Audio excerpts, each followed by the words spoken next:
देश प्रदेश में सत्ता पर काबिज होने के लिए जिस प्रकार से आज की राजनीति में वोटरों को लुभावने के लिए लोक लुभावने वादे किए जा रहे हैं, आने वाले दिनों में आर्थिक दृष्टिकोण से उसके गंभीर परिणाम को देखते हुए सामाजिक संस्था सुबह बनारस क्लब के बैनर तले संस्था के अध्यक्ष मुकेश जायसवाल एवं उपाध्यक्ष अनिल केसरी के नेतृत्व में लोक लुभावने सपने दिखाने वाली पार्टियों पर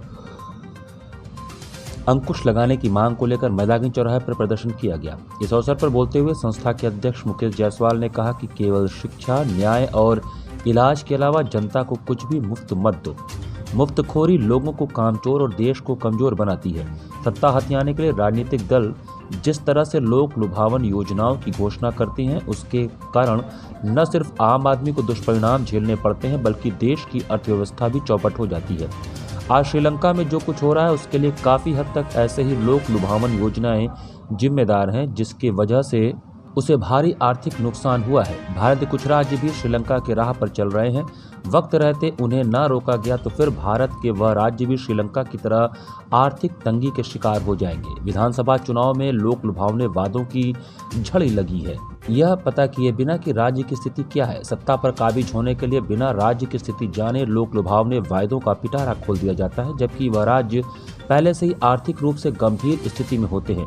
ऐसे ही लोक लुभावने वादों को पूरा करने के चक्कर में उन राज्यों की हालत श्रीलंका की तरह हो सकती है। बहुत ज़्यादा फर्क नहीं है। श्रीलंका और भारत के कुछ राज्यों की सरकार के आंकड़े बता रहे हैं कि तमिलनाडु, पंजाब, महाराष्ट्र, पश्चिम बंगाल और राजस्थान पर ज़्यादा कर्ज है। हमें नई रणनीति बनानी चाहिए, क्योंकि अगर इसे रोका नहीं गया तो एक दिन केंद्र पर भारी बोझ आएगा, जिसका नुकसान पूरे भारत को होगा।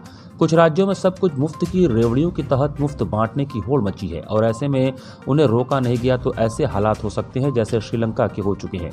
उत्तराखंड, पंजाब, दिल्ली जैसे अन्य कई राज्यों में जिस प्रकार से बिजली फ्री, पिछला बिल माफ, महिलाओं को हर महीने पेंशन तथा नाना प्रकार के प्रलोभन देने वाले घोषणाओं से राजस्व की हानि हो रही है, वह आने वाले दिनों में देश के लिए आर्थिक रूप से गंभीर चुनौती साबित होगा, जिसका खामियाजा देश की सारी जनता को भुगतना पड़ेगा। कार्यक्रम में मुख्य रूप से नंद कुमार टोपीवाले, प्रदीप गुप्त, चंद्रशेखर चौधरी, सुमित सर्राफ, पारसनाथ केसरी, भैयालाल यादव, डॉक्टर मनोज यादव, पप्पू रस्तोगी, राजेश श्रीवास्तव, बीडी गुजराती, विजय वर्मा सहित कई लोग शामिल थे। तेल में वृद्धि, गैस सिलेंडर में वृद्धि, कहाँ से अपना ये चीजें सही है? ये सब मुफ्त की राजनीति की वजह से ये बढ़ती जा रही है। आम जन को राहत देने के लिए मध्यम वर्गीय परिवार पर बोझ डाला जा रहा है। अगर ये सब मुफ्त की राजनीति बंद हो जाए तो इन पर अंकुश लगना स्वाभाविक है। कौन सी पार्टी और कहाँ पर? हर पार्टी की बात कर रहे हैं, किस किस पार्टी का नाम ले। हर पार्टी ये लोक लुभावने वादे दे रही है, तो सभी पार्टियों से निवेदन है कि ऐसे वादे करना बंद करें। उत्तर प्रदेश में जिस तरह की महंगाई है उस पर क्या कहना चाहेंगे आप? देखिए, महंगाई के 2-3 कारण होते हैं।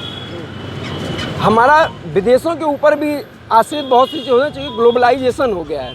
तो ऐसा नहीं कि अगर जैसे अभी युद्ध का क्षेत्र बना हुआ है तो उसकी वजह से हमारा कुछ चीज़ें हमारे पास आने जाने में जो दिक्कत है, तो जो क्राइसिस आई हैं, तो सारे देश को ग्लोबलाइजेशन होने की वजह से अगर किसी एक देश में अगर जो घटना होती है वो सारे देश के ऊपर उसका असर पड़ता है। ये उसी का असर है। एक भाजपा के पदाधिकारी हैं, भाजपा के विरोध कर रहे हैं आज है। नहीं, एक्चुअली देखिए, योगी का विरोध कर रहे हैं यहाँ पे। किसी का कोई विरोध नहीं है। हमारा ये बस जन जागरण है जनता के प्रति, कि जनता जागरूक हो। जो लोक लुभावने वादे लोग करते हैं उनसे वो सावधान।